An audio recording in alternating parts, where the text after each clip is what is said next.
আব্বা বাড়ির কাছাকাছি চলে আইছি, আল্লাহ চাইলে কালকে দোকানে দেখাবি। বাবা সাহেব, আমার জিনাত কেমন আছে? এক লগে সারাদিন আসিলাম, কারণ বিদায় সময় জিগাইতেছেন জিনাত কেমন আছে। আলহামদুলিল্লাহ জিনাত ভালো আছে। গত সপ্তাহে চেক আপে নিয়ে গেছিলাম, ডাক্তার কইছে সবকিছু ঠিকঠাক আছে। সাহেব, আমার মনে হয় জিনাতকে কোনো হাসপাতাল ভর্তি করা দরকার, সময় তো প্রায় হয়ে আইতেছে। আব্বা আপনি কোনো চিন্তা করেন না, উপরে আল্লাহ আছে, আল্লাহ সব ফয়সালা করে রাখছে। শোনো বাবা, আমার একটা মাত্র মাইয়া, ওর যদি কিছু হয়ে যায় আমি কি নিয়ে বাঁচুম? আব্বা আপনি দোয়া করেন, দোয়ার উপর আর কোনো কিছু নাই। আমি তাহলে যাই আব্বা, আসসালামু আলাইকুম। ওয়ালাইকুম আসসালাম।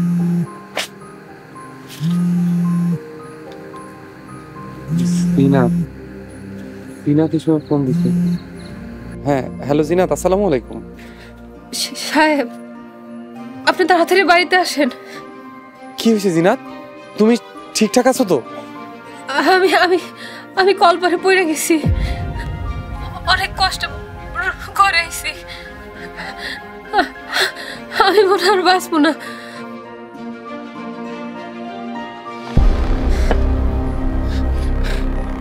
আল্লাহ আল্লাহ তুমি আমার জিনাতকে কাইড়ে নিও না আল্লাহ। বাবা সাহেব, আমার জিনাতের কি হয়েছে? আব্বা আপনি আমারে নিয়ে তাড়াতাড়ি আমাকে বাড়ি আহেন, জিনাত কলপারে পাপিস লেগে পড়ে গেছে। সাহেব, সাহেব,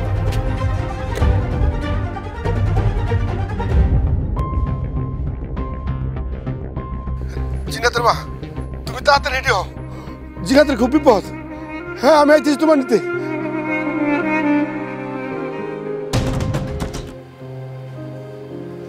বাবা সাহেব, ওই থেকে কি হয়ে গেল?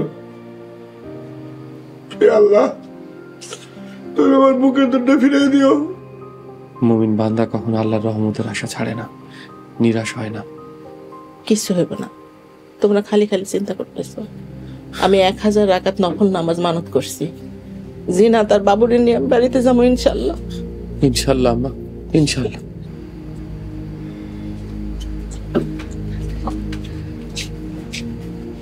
ডাক্তার সাহেব, আমার মেয়ের কি অবস্থা? সরি, মা বাচ্চা কাউকে বাঁচানো সম্ভব হয়নি। আল্লাহ আল্লাহ, আরে কি কয় ও জিনা, জিনা রে, ও মা, আল্লাহ তুমি আমার কোন পাপে শাস্তি দিলে? আল্লাহ আমার জিনা, জিনা রে, জিনা, হে আল্লাহ তুমি আমার বুকের দণ্ডটা কাইড়ে দিলে,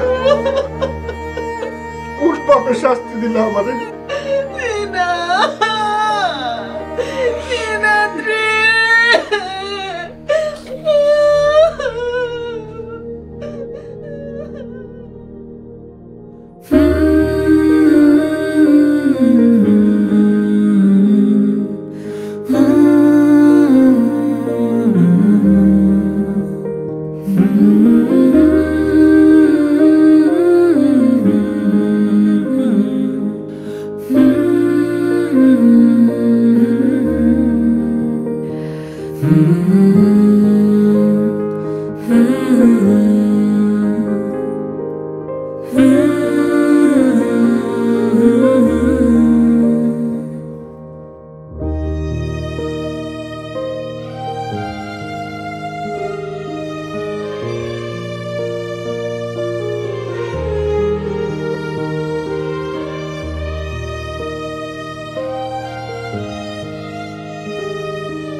আল্লাহুম্মা আমিন।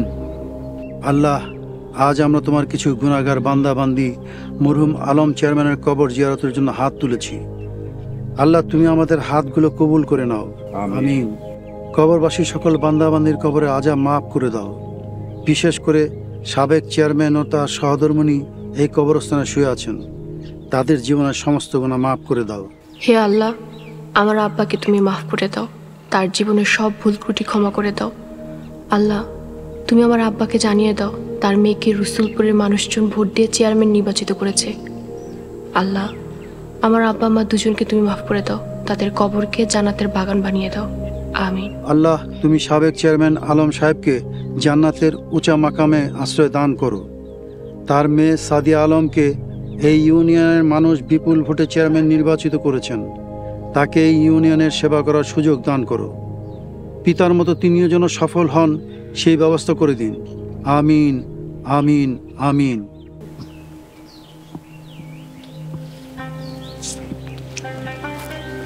আসসালামু আলাইকুম। ওয়ালাইকুম সালাম। সাদিয়া, তোমার বাবা মায়ের জন্য সবচেয়ে উত্তম তুমি নামাজ পড়ে তাদের জন্য দোয়া করা। জি হুজুর, আমি সবসময় নামাজ পড়ে আব্বা আমার জন্য দোয়া করব। আপনি আমার জন্য দোয়া করেন। দোয়া করি মা, তোমার বাবা মা খুব ভালো মানুষ ছিলেন, তুমি তাদের জন্য প্রাণ খুলে দান খয়রাত করো। জি হুজুর, আপনার কথা আমি মাইনে নিলাম। আসি। আসসালামু আলাইকুম। ওয়ালাইকুম আসসালাম।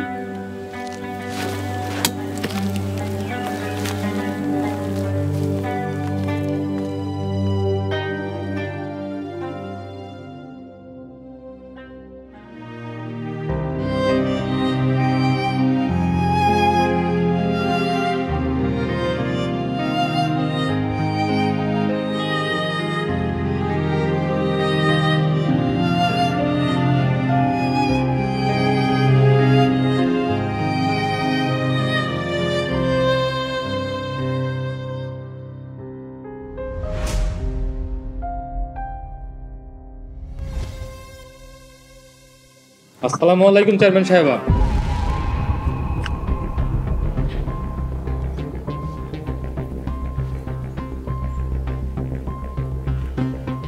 বিজয়ের শুভেচ্ছা এবং অভিনন্দন। ওয়ালাইকুম আসসালাম মেম্বার সাহেব, বসেন। লোকমান, মেম্বার সাহেবরা চা দিতে বল। জি আচ্ছা কুমনি। সাদিয়া, এইসবের মানে কি বুঝলাম?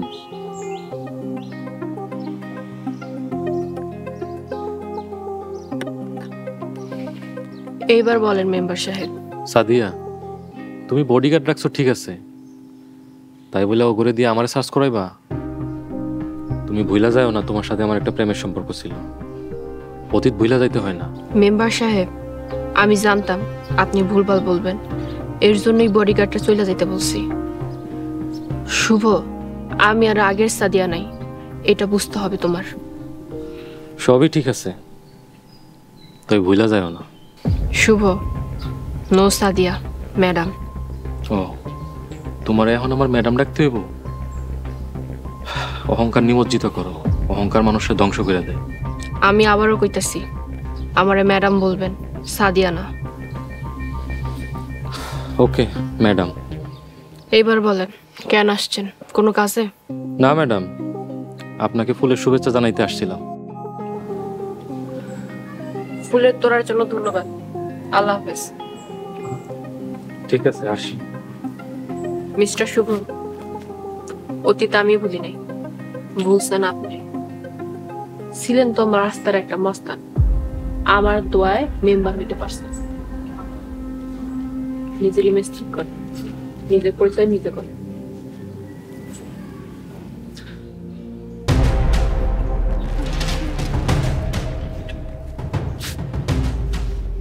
লোকমান, আজকের কারোর সাথে দেখা করবো না, আমার অনেক টায়ার্ড লাগতেছে।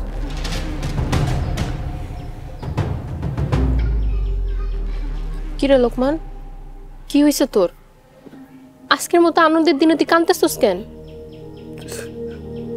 আপামনি, খুব খারাপ একটা সংবাদ আছে, খুব খারাপ সংবাদ। কি হয়েছে আমারে ক। জিরাত ভাবি এই দুনিয়াতে আর নাই। ইন্না লিল্লাহি ওয়া ইন্না ইলাইহি রাজিউন। এটা আমি কি শুনলাম? জিন্নাত ভাবি আর নাই। আল্লাহ ওনারে জান্নাতবাসী করুক। ভাবি 8 মাসের প্রেগনেন্ট ছিল, কল্পনে পইরা যেয়ে আঘাত পাইছে, আর সেই আঘাতে সব শেষ। বাচ্চাটা